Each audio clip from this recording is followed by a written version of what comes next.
Hola, què tal? Com esteu? Espero que esteu tots molt bé. Nosaltres comencem el nostre mosaic de les comarques d'avui dimecres parlant de videojocs com sempre amb el nostre gamer, amb el nostre friki de TVA. Ell és Alberto Calata Gamer. Què tal, com estàs? Pues una setmana més, encantat d'estar així parlant d'un dels meus hobbies preferits. Esas pasiones. Esas pasiones. Esas pasiones ahí. Avui vens en una secció supercarregadeta de coses i Sí. comencem parlant de Game Awards. Anem perquè jo a- t'he dit, però esto què és? I tu, a veure, a tu que t'agraden els Oscars, els Goya i de tot, pues també el món del videojoc té sus premios. Efectivament, i és que aquesta gala de premis vas començar, el seu organitzador, que és Geoff Keighley, la va fer un poc així, podríem dir, o sigui, no és una gala que pertanyia a alguna companyia o revista o la va fer ell com a tal i de fet en les primeres edicions dient el Mindundi este. I ara este home pues, està en el top perquè té un munt de contactes en la indústria i a més aquesta gala s'aprofita per a fer anuncis i world premiers de... Rollo la Super Bowl, no? Nivell ahí de, bueno, estrenar spots i tal. Exacte, fan anuncis importants a part de donar els premis perquè si no jo crec que no ho veuria tanta gent. Aquesta gala va acontéixer el passat divendres de madrugada, va durar 3 hores i mitja i va acabar a les 5 de la matinada. La vas veure? Com vaig tindre la sort de poder fer pont, pues, vaig poder veure la gala, si no pues, haguera vist un resum i bé, estava jo ahí amb 2 amics i bé, vaig a comentar breument, ens van anunciar, mira, d'exclusius tenim, per a PlayStation es va presentar Death Stranding 2 i un DLC per a Horizon Forbidden West i per a Nintendo Switch ens van presentar un DLC per a Fire Emblem Engage que encara no ha eixit i ja a principis de l'any que ve i un nou spin-off, un nou Bayonetta basat Una altra Bayonetta? És un spin-off basat en el passat de Bayonetta que connecta un poc amb, amb la trama del Bayonetta 3 que ja saps que tenia diverses dimensions i una tractava del passat i tal. I a més té un estil artístic molt de llibres, molt bonico. Ahí tenim el logo dels Game Awards. Que és jo quan em desperte. Ai, bueno, qué bien, otro día más. I de third parties podríem destacar tràiler de Diablo 4, podríem destacar un nou tràiler del nou joc de Star Wars que està venint-se a les nostres consoles. Podem destacar aquest joc multiplataforma de Crash Bandicoot que no se sap no se sap més a part del tràiler eixe. Una col·laboració entre Dead Cells i Castlevania i una ullada al primer tràiler de Judas, un joc és del creador de BioShock i recorda molt a la saga BioShock. Estos serien els anuncis més grans que va haver a la gala. I bé, ara si et pareix... Quin és el que més el va sorprendre? Perquè sempre quan hi ha anuncis, spots, tal, el Bayonetta va ser la sorpresa perquè damunt ix en març de l'any que ve. L'han anunciat ja i ix en 4 mesos. Socorro. I damunt el Bayonetta 3 va eixir quan fa 2 mesos que el vam comentar així al programa. Eixa va ser la major sorpresa dels Game Awards. Ara si et pareix comentem ràpidament els premis, que com no me'ls sé de memòria els tinc No, així... s'han de llegir. Xuletilla. Mira, ahí tenim la... Bueno, millor debut indie tenim Stray, el joc este del gat. Millor adaptació al cine ve a ser l'adaptació d'un videojoc al cine, en este cas ha guanyat Arcane. Tenim altres molt bones, com el show de Cuphead, com... tenia la Sonic 2 la pel·lícula, tenia molt bona competència. Millor joc d'estratègia tenim el Mario + Rabbids Sparks of Hope, hem parlat d'ell així al programa. Millor joc d'esports o carreres, Gran Turismo 7. Millor joc multijugador. Ai, però Gran Turismo és com cero sorpresas, ¿no? Splatoon 3. Millor joc d'acció, Bayonetta 3. Millor joc indie, de nou Stray. Millor joc en curs, Final Fantasy XIV. En curs vol dir que van actualitzant i tal. Ahir estaven també nominats, per exemple, Fortnite, que també li clava actualitzacions constants. De fet, ara tenim el capítol 4 en Fortnite, no? Millor joc elegit pel públic, Genshin Impact, que així n'hi ha una polemiquilla, ara comentarem. ¿Por qué? Cuéntala. Resulta que en esta categoria anava guanyant Sonic Frontiers. val? Que Sonic Frontiers al final efectivament és el millor joc que s'ha fet de Sonic en 3D. Efectivament. Efectivament, i tinc unes ganes de jugar-lo que no m'aguante, estic desitjant una baixadeta de preu. Contrólese, Sonic senyor. la votació crec que dura unes 2 o 3 setmanes. Fins el dia d'abans del tancament de la votació, Sonic Frontiers anava triplicant a la resta de jocs. Però, I què passa? misteriosament, el Genshin Impact al dia següent va guanyar la esta. Entonces, el que s'especula és que els fanàtics i jugadors de Genshin Impact, que és un joc amb molt de gatxa, van clavar vots en la votació. Per què? Perquè resulta que Genshin Impact tots els anys, si guanya algo en els Game Awards, esta categoria en concret, regala és que no m'agrada el joc, no sé com es diu, però Coses. incentius dins del joc, no? Entonces, els jugadors pues, volien que guanyara i ho han aconseguit. Entonces, jo vull destacar el Sonic Frontiers, que mereixia aquest premi justament perquè anava triplicant i no és normal que l'últim dia aquesta votació s'altere d'esta manera. Jo penso que hi ha vots i Sonic Frontiers mereixia destacar-lo, per això he volgut dir. Continuem.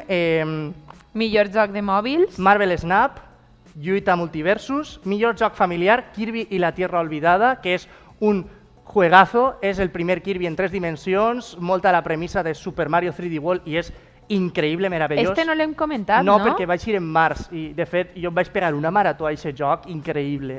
Podríem comentar-lo la setmana que ve, com és familiar, podem encara comprar-lo, no? Bueno. De cara a Nadals, per a jugar tota la família, no sé. Joc de major impacte. As Duck Falls. I després tenim el joc més esperat, que... The Legend of Zelda, Tears of the Kingdom, sorpresa. 12 de maig. De fet, Sorpresa. aquest joc va guanyar aquesta mateixa categoria en els Game Awards l'any passat. Té 2 premis del joc més esperat. Madre I és mia. que tot el món vol eixe Zelda en les seues mans. Per desgràcia, no van obtindre un tràiler en els Game Awards. Un dels meus amics es va quedar a veure si hi havia tràiler i es va decepcionar. Oh. Bé, Seguim. God of War i Elden Ring són els majors protagonistes de la gala. Per què? Perquè God of War guanya la millor narrativa, el millor disseny d'àudio, la millor partitura i música i la millor innovació en accessibilitat i com millor joc d'acció i aventura. A més, el doblador, el que fa de Kratos, guanya el premi a millor interpretació també, que va soltar una turra de 15 minuts en el discurs de donar les gràcies que estàvem pujant-se per les parets. De fet, un dels mitjans de la premsa especialitzada va dir que era, com ho de dir, no sé, la turra del siglo, crec que va dir, comentant. 15 minuts.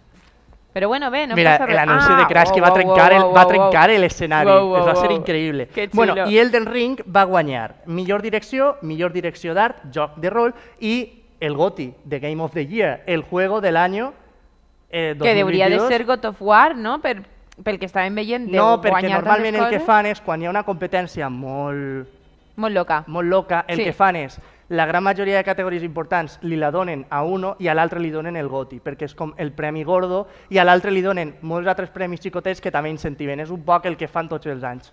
També vull destacar Xenoblade Chronicles 3, que estava nominat tant a GOTY com a altres 3 categories, que és molt bon joc, fet per Monolith Soft. El problema és que, clar, tenint Elden Ring, que és de From Software, i tenint God of War, per molt bon joc que siga i que estiga nominat, no tenia esperances perquè la gent està centrada en aquests altres dos. I també Tunic en l'apartat indie, que és un joc estilo Zelda, que clar, Stray Saga ha guanyat tot el protagonisme, però Tunic també és molt bo. I així acaben els Game Awards. Perfecte, bueno, una gran nit, no? Sí, molt la veritat divertida, és que sobretot, menys aquest moment de La de l'any passat va ser prou més avorrida, quasi en d'or. Porto veient-la 5 anys i la veritat és que bueno, és una gala que jo crec que s'ha de veure, no? Al final vas en emoció a veure què anuncien i qui guanya els premis, no? Està xula. I ara ja sí que passem com als llançaments, estrenos d'aquesta setmana. Comencem amb Final Fantasy... Així és, Final Fantasy... Bueno, Crystal Core Final Vale. Fantasy Reunion. Què és això? Vinga, Què és? Vinga. Por favor. Final Fantasy sabem que és un joc de PlayStation 1, Sí. comentat en la secció retro d'aquest programa, un gran innovador i que marca una generació i, per tant, aquest joc que comentem avui va eixir per a PSP anys més tard com a preqüela. Què passa? Que aquest joc només es pot jugar a dia d'avui si tens una PSP i una còpia física. No n'hi ha digital en cap de puesto, entonces Square Enix ha fet un remake. Bueno, no és un remake, és un remaster. Per què? Perquè íntegrament el joc continua sent... Bueno, ahí teniu la portada. Continua sent el mateix, Continua no? sent el mateix, val? Les cinemàtiques i tots els dialectes i el que parlen al joc són iguals plano per plano al joc de PSP. Però gràficament, ara quan ens posen el tràiler ho veurem que es veu com un joc d'última generació que es veu increïble. Uau. Mira, Me'l presentes així i de jo fet, quiero jugar. el duc la versió de Switch per a que veigues que Nintendo Switch inclús es veu increïble. Una meravella, sí, sí, total. Un treball d'optimització, bueno, al final és un joc de PSP que, com dic, precisament eixa és la seva major limitant, no? Perquè al final trobem una nul·la exploració i escenaris molt lineals, perquè al final és una consola portàtil de fa 15 anys, Clar. però gràficament és espectacular. I, bueno, el joc millora altres aspectes, com, per exemple, a les batalles que abans en PSP eren per torns, així veiem ja més acció. acció Més- pura i més dura, no? ràpid. Sí. I a més tenim ara càmera lliure i bueno, podem també baixar els atacs dels jefes i com veiem es veu increïble, no? Està adaptat molt més a les noves generacions, Exacte, no, de tot jocs. podríem agafar que ha agafat tal volta l'apartat gràfic, aquest motor que gasta el Final Fantasy VII Remake, pot ser, i ja dic... Hi ha visions ahí que a lo millor en la PSP no les tendríem, no? No, però sí, estic dient, este apartat gràfic no es veu, en la PSP eren tot Na- polígonos nada. tipo Play 1, o sea, perquè la PSP Clar. era d'una Un potència poque- similar a sí, Play 1. un poc més Entonces, novedosa, evidentment, però... això està refet, tots els gràfics s'han refet. L'únic que es conserva són els mapes i tot això, com he comentat. I bé, i això és Final Fantasy. Jo ja vaig dir que no he jugat el primer, m'agradaria jugar-lo, pot ser això Primer jugaries el primer i després este? Sí, perquè bàsicament la història ens conta com arribem al primer, o sigui, a la sèptima entrega de Final Fantasy, però jo crec que si després, a lo millor pues, hi ha spoilers o algo, encara que siga una preqüela, no sé si m'explique. No ho sé. T'expliques. Ganes de jugar-lo? Pues la veritat és que l'apartat visual convida a fer-ho. Sí. Però primer, ja dic, m'agradaria jugar el Final Fantasy VII. És que és molt xulo, és que la banda sonora també. Jo me voy al Final Fantasy. I ara ja passem a la secció retro. Així és, Ja, així perquè pam. resulta que, com vam comentar, els llançaments conforme arriba el Nadal, Per cert, la setmana que ve aprofitarem per fer una carpeta llisteta, Reis. una recomanació per a la gent, les meues recomanacions i també les jo teues. ja tinc apuntat el joc de la llista que vull nominar, Recomanar. tu ja el saps. Vale, sí. I bueno, Jo vaig a fer una recomanació segons gènere. vale. Vaig a intentar, vale? I vaig a fer a lo millor 3 o 4 recomanacions. Vale, segons pues, el que jo he A jugat. lo millor igual també faig 2 o 3, ja Claro, veurem. claro, fem això. És que jo volia fer anàlisis extens com fem amb el... Però també podem fer això. Podem fer això. Bé, secció retro. Secció retro. Anem a començar parlant de la Wii, perquè la Wii és una consola que, com tots coneixem, és la segona més venuda de Nintendo, darrere de la DS. La Wii és una consola que va... ¿La de quién? Darrere de la DS, no la de aquel. Te quito el chiste. La Wii, consola que tothom coneix. Tothom coneix aquesta consola. Una consola que a lo millor Wii sí que la tenim i demà ens desapareix. Desapareix, i ara veurem el per què. Espera't, la Wii és una consola que revoluciona amb els seus motion controls, ho vam comentar amb el Just Dance, no? I és que, de fet, tots els jocs que venien per a aquesta consola eren d'una línia molt casual enfocada a casa. No? Tenim Wii Sports, Wii Sports Resort, Wii Music, Wii Party, Wii Fit, tot enfocat al públic. Crec que és la consola que més ha unificat a la família, podria dir-se, perquè ha agafat abuelos que vayan tocar videojocs i es ha posat a jugar al Wii Fit, ha agafat xiquets xicotets i es ha dinsat als videojocs. És una consola que ha abarcat un gran públic que crec que Teníem cap els jocs consola... estos de los Juegos Olímpicos i coses d'estes que fem un munt de competicions tots, no? Cap consola ha agafat tant de públic. I bé, aquests jocs de la saga Wii, Wii Sports, és que dir, Bla, bla, bla. Sí. venen protagonitzats per els Mi. I jo, de fet, t'he dut una sorpreseta per ací. Què, el què? Ara veuràs, els Mi són els protagonistes del que ve a ser aquestes franquícies, no? I així tenim... Però... que són també aquests personatges? No, això som nosaltres. Ahí estàs tu, ahí estic jo, ahí està Nando i Rosana, la cara visible de TVA, podríem dir. M'ha encantat, que xula! Darrere de nosaltres, evidentment, hi ha un equip tècnic de càmeres i de producció que també fa treball, però... Falten ells, a la pròxima, la setmana que ve. Anit, ho vaig fer, vull donar una salutació a Jesús, a Judit i a José Andrés, que em van ajudar a nit a confeccionar-los. I era la gran sorpresa que bueno. I de fet, també, com veieu, avui duc una camiseta en la que veig cares. Esta camiseta estan tots els meus amics i, de fet, així estan els tres que m'han ajudat a confeccionar. En tens mogolló? Sí, estan. Per un costat estan les meves amigues de la universitat.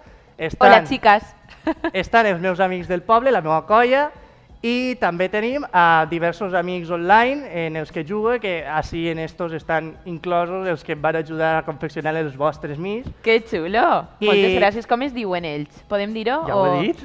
Vale, és de veres, sí. Torna-ho a dir. Saluda-los altra volta. Jesús, Judit i José Andrés. Vale, molt bé. Totes aquestes persones agraïsc perquè han vist programes d'aquesta secció. Que bé. I bueno... Me encanta la teua pose. Ai, la pose de Nando. ¿Qué está pasando? ¿Qué está pasando aquí? I tu per què estàs aixina? Què te passa? Estic saludant, feliç, no? Com sempre tinc els ulls molt enrisueños, estic aixina saludant. M'agrada molt, moltes gràcies. Vale, conta'm més coses. Sí, perquè si no se'ns va el temps. Claro, se'ns va el temps i després... El cas és que, efectivament, la Wii puja com la seda, ven, de fet, 28 milions en 2008. Tu l'has tingut, la Wii? Jo no l'he tingut. Jo tampoc, i és una espinita, Però, què passa? Que després de 3 anys de sent superventas i a lo todo, decau molt fortament. Una caiguda molt forta. Perquè la Wii, com dic, es va enfocar en un públic molt... Mira, ahí tenim les ventes, no? La Switch, de fet, ha superat a la Wii, com estem veient l'última en roig. La Wii té un públic que és molt casual. Entonces, este públic no té una fidelitat a una marca com pot ser el Nintendero, el Sonyer, que li agrada la seva marca. Ells van a les modes, i en aquest cas la moda era fer esport en casa, fer l'idiota ballant Just Dance, i un poquet eixa premissa. Clar, al final això passa de moda. Entonces, també té un poc a veure que la Wii la veurem com un joguet, no com una consola. Però probablement molta gent no sabria que la Wii té moltes coses a oferir. Podem trobar Zelda Skyward Sword, que va tindre unes ventes nefastes. Podem trobar Metroid Prime 3, Corruption, i trobem molts jocs de nicho, com per exemple Xenoblade Chronicles, el primer. I, clar, què passa? Que estos jocs no venien pràcticament perquè el focus era el que era. Aleshores, això desemboca, i és un dels problemes que desemboca que la Wii U no venga. Les marques en videojocs, com a marca, Wii va durar molt poc, 5 anys. Nintendo DS, si comptem 3DS, que és la següent generació, que també és una DS, ha durat més, 17 anys. PlayStation, ni te cuento els anys que porta, 5 generacions. Game Boy tenim Game Boy, Game Boy Color, Game Boy Advance. La Pocket. No, però eixa és una... Eixa és una altra. Jo parlo de generacions, perquè evidentment de Nintendo DS, per exemple, tenim la DSi, que és una... o la Switch Lite, que ve a ser una alternativa, no? Però jo parlo de generacions. La marca Wii té Wii i Wii U, i Wii U pràcticament no existeix perquè Wii U... És que ni em sona, no? La Wii U, el problema que va tindre és que va eixir al mercat amb altres 2 Wiis. O sigui, el mateix any van treure la Wii Mini, que llevava la connexió a internet i unes coses més, no? I van treure això, entonces la gent es va confundir i va dir això és una tablet per la Wii. No, era una nova generació. Però damunt els comercials traien jocs com per exemple Wii Sports Club, que era un nou Wii Sports en noves coses, o New Super Mario Bros. U, que era molt paregut al de Wii. Els jocs eren molt pareguts als de Wii, entonces, clar, si el focus era per a la gent casual, perquè els hardcore gamers se n'havien anat a la competència, Pues, evidentment, la Wii U pues, va pegar Vamos, que no, una batacà. que no va vendre res. Això va ser perquè Nintendo no va saber vendre el concepte de Wii, el concepte dels motion controls. Algo que avui dia amb la Switch sí que està fent, està venent l'híbrid. El fet de jo poso la consola en la tele, jugue, i jo la lleve i puc continuar jugant i me'n vaig per ahí. I després torne a una altra tele, la posa i continua jugant. És un concepte que estan sabent venent i, a més, com podem veure, la consola té bifurcacions de públic, perquè efectivament tenim Nintendo Switch Sports, tenim un 2 Switch, tenim Just Dance, tenim jocs per a casuals, però hi ha molts jocs per a hardcore gamers. Per exemple, el programa hem parlat de Nier Automata, hem parlat de Persona 5, jocs que són per a un públic que ni de conya els casuals agafarien aquests jocs. Entonces la Nintendo Switch està venent el concepte, està sent acceptada per les third parties, que també és important, i és una cosa I està apostant moltíssim també per la promo. És a dir, que tu entres a Instagram i mogolló d'influencers estan jugant a la Switch, o sigui que també està desembolsant molts diners en la promoció, jo crec que correcta, de la consola, no? Penso que sí. No sé si tu també cotilleges i ho veus, però jo em dono compte que... Això, el problema de Wii és que no van saber vendre el concepte. Ah. Van tindre l'explosió monumental després d'anys de penúria amb GameCube i van pegar l'explosió i pues esa que se llevaron, però no ho van fer bé i es van pegar la batacà amb la següent generació, i això va ser el motiu. Quina pena, no? També, perquè...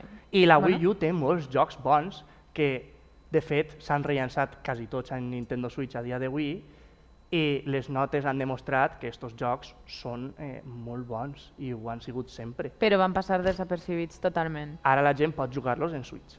Que bé. I seguim parlant d'una coseta retro i acabem amb aquesta cosa, Gears of War. Ens anem a Xbox 360. Hola, Xbox, què tal? Competència de Wii, podríem dir, i és que Microsoft li agraden molts els shooters a Microsoft. En aquest cas, Gears of War torna a revolucionar aquest gènere, al igual que va fer Halo, igual que va fer GoldenEye, com hem parlat així. Sí. De nou, revoluciona els shooters. Ja sabeu que és un gènere que a mi no m'agrada massa, però hem de parlar de tot. Per què?